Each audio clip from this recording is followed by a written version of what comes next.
Қайырлы күн достар, сіздермен Сұлушаш.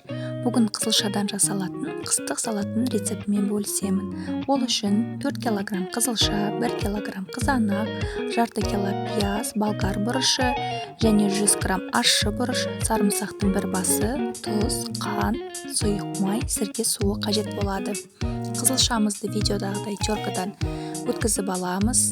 Кейін қызанағымыздың көлеміне қарай бөліктерге бөліп, видеодағыдай соломка ретінде тураймыз. Одан кейін пиязымызды турап аламыз.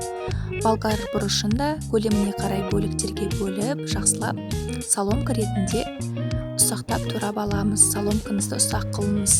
Одан кейін ащы бұрышымызбен сарымсақты майдалап турап аламыз. Сарымсақты теркадан да өткізуге болады. Кейін қазанға жарты литр сұйық майымызды құйып жақсылап қыздырамыз. Қызып тұрған майға пиязымызды салып 5 минут жақсылап қуырамыз. Үстіне қызанақты салып, тағы 5 минут отта қалдырамыз. Үстіне ащы бұрышты және болгар бұрышын қосып, 10 минутта тағы да отта қалдырамыз. Үстіне қызылшамызды салып, 200 г қант және 2 ас қасық тұзымызды салып, жақсылап араластырып, 40 минутта орташа көлемдегі отта қалдырамыз.